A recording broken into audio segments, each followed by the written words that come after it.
हरे Krishna. Shrimad Bhagavatam canto 10 chapter 77 Krishna द्वारा शाल्व का वध। सुखदेव गोस्वामी ने कहा, जल ने अपने को तरोताज़ा करने के बाद अपना कवच पहनकर तथा अपना धनुष लेकर भगवान प्रद्युम्न ने अपने सारथी से कहा, मुझे वहीं वापस ले चलो जहाँ वीर द्युमान खड़ा है। प्रद्युम्न की अनुपस्थिति में द्युमान उसकी सेना को तहस नहस किए जा रहा था, किंतु अब प्रद्युम्न ने द्युमान पर बदले में आक्रमण कर दिया और हंसते हुए 8 नाराज बाणों से उसे भेद दिया।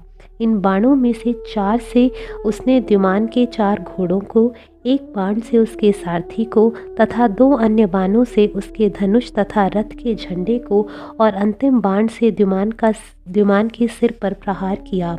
गद, सातकी, सांब तथा अन्य वीर शाल्व की सेना का संहार करने लगे और इस तरह विमान के भीतर के सारे सिपाही गर्दनें कट जाने से समुद्र में गिरने लगे। इस तरह यदुगुण तथा शाल्व के अनुयायी एक दूसरे पर आक्रमण करते रहे और यह घनघोर भयानक युद्ध 27 दिनों तथा रातों तक चलता रहा।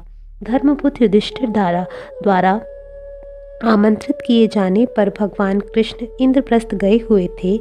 जब राजसूय यज्ञ पूरा हो चुका था और शिशुपाल मारा जा चुका था तो भगवान को अपशकुन दिखने लगे।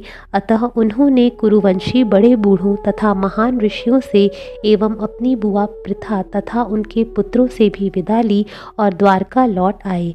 भगवान ने अपने आप मन ही मन कहा, चूँकि मैं यहाँ अपने पूज्य श्रेष्ठ भ्राता सहित आया हूँ, शिशुपाल के पक्षधर राजा निश्चित ही मेरी राजधानी पर आक्रमण कर रहे होंगे।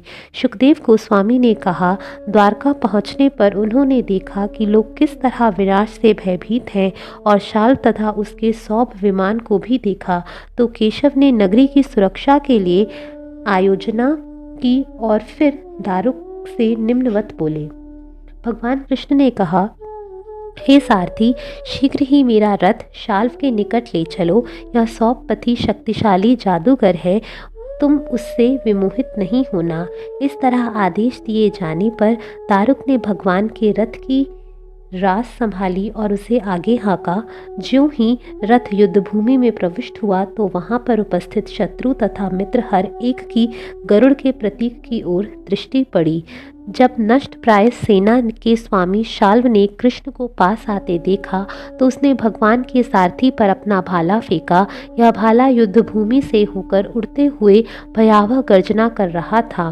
शाल्व द्वारा फेंके गए भाले ने सारे आकाश को अत्यंत तेजवान उल्का तारे की तरह प्रकाशित कर दिया, किंतु भगवान शौर्य ने अपने बाणों से उस महान अस्त्र के सैकड़ों खंड में छिन्न भिन्न कर डाला। तब भगवान कृष्ण ने शाल्व को 16 बाणों से भेद दिया तथा आकाश में इधर उधर घूमते हुए सौभ विमान पर बाणों की वर्षा से प्रहार किया। बाणों की वर्षा करते हुए भगवान उस सूर्य की तरह लग रहे थे जो अपनी किरणों से आकाश को अपालवित करता है। तब शाल्व ने भगवान कृष्ण की बाईं बाह पर प्रहार किया जिसमें वे अपना शांग धनुष पकड़े थे। विचित्र बात यह हुई कि यह धनुष उनके हाथ से गिर गया। जो यह घटना देख रहे थे वे सब हाहाकार करने लगे। तब सौभ के स्वामी ने जोर जोर से गरज कर जनार्दन से इस प्रकार कहा। शाल्व ने कहा, रे मूर्ख, चूंकि हमारी उपस्थिति में तुमने हमारे मित्र और अपने ही भाई शिशुपाल की मंगेलवर का अपहरण किया है और उसके बाद जब तक सतर्क नहीं था तो पवित्र सभा में तुमने उसकी हत्या कर दी है। इसलिए आज मैं अपने 30 बाणों से तुम्हें ऐसे लोक में भेज दूंगा जहां से लौटना नहीं होता। यद्यपि तुम अपने को अपराजय मानते हो, किंतु यदि तुम मेरे समक्ष खड़े होने का साहस करो तो मैं तुम्हें अभी मार डालूंगा। भगवान ने कहा, रे मूर्ख, तुम व्यर्थ ही डींग मार रहे हो, क्योंकि तुम अपने निकट खड़ी मृत्यु को देख नहीं पा रहे हो। असली वीर कभी अधिक बातें नहीं करते, अपितु कार्य करके अपना पौरुष प्रदर्शित करते हैं। ऐसा कहकर क्रुद्ध हुए भगवान ने भयावनी शक्ति तथा अत्यंत वेग से अपनी गदा घुमाई और उसे शाल्व के कंधे की हड्डी पर दे मारा, जिससे वह छटपटा उठा और रक्त वमन करने लगा। लेकिन भगवान अच्युत द्वारा अपनी गदा वापस लेते ही शाल्व दृष्टि से ओझल हो गया और उसके एक पल बाद एक व्यक्ति भगवान के पास आया। उनके समक्ष नतमस्तक होकर उसने कहा, मुझे देवकी ने भेजा है, और रोते हुए उसने निम्नलिखित शब्द कहे। उस व्यक्ति ने कहा, हे कृष्ण, हे कृष्ण, हे महाभाव, हे अपने माता पिता के प्रिय, शाल्व तुम्हारे पिता को बांधकर उसी तरह ले गया है जिस तरह कसाई किसी पशु का वध करने के लिए ले जाता है।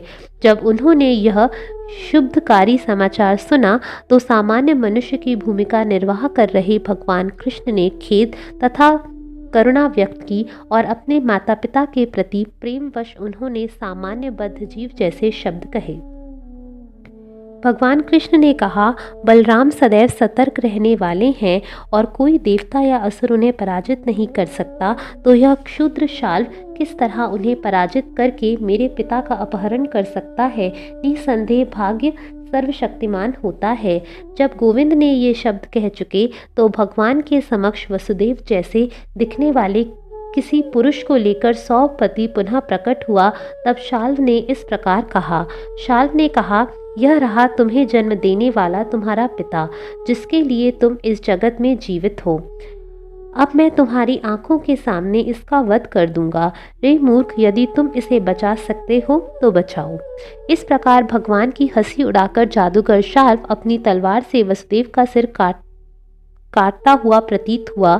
वह उस सिर को अपने साथ लेकर आकाश में मंडरा रहे सौभयान में घूम गया। भगवान कृष्ण स्वभाव से ही ज्ञान से परिपूर्ण है और उनमें असीम अनुभूति की शक्ति है, तो भी प्रियजनों के प्रति महान स्नेहवश एक क्षण के लिए वे सामान्य प्राणी की मुद्रा में लीन हो गए। लेकिन उन्हें तुरंत ही स्मरण हो आया कि यह तो मय दानव द्वारा सृजित आसुरी माया है जिसे शाल्व काम में ला रहा है।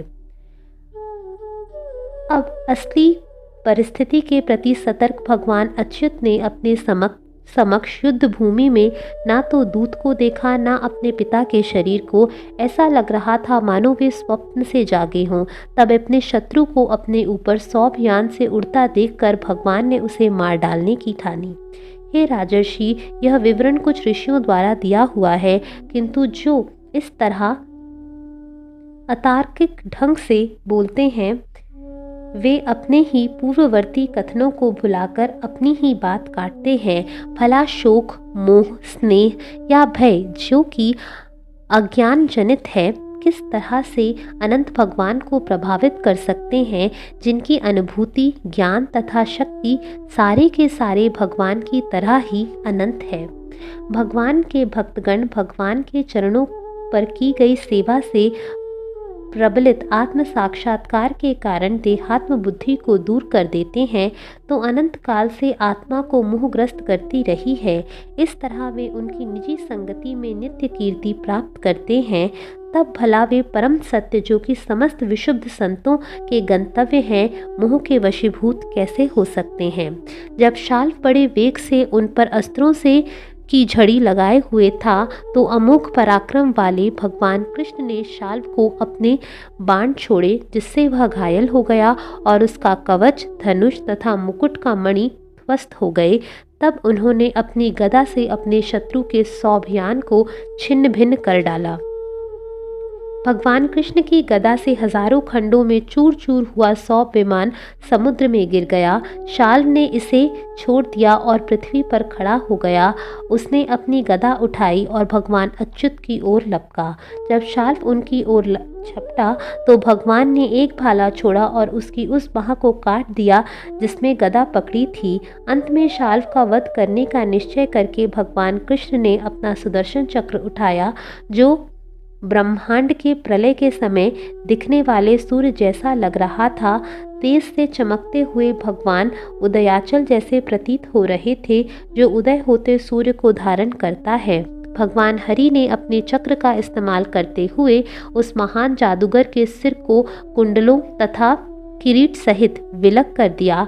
जिस तरह पुरंदर के वृत्तासुर के सिर काटने के लिए अपने वज्र का इस्तेमाल किया था। यह देखकर शाल्व के सारे अनुयायी हाय हाय कहकर चित्कार उठे।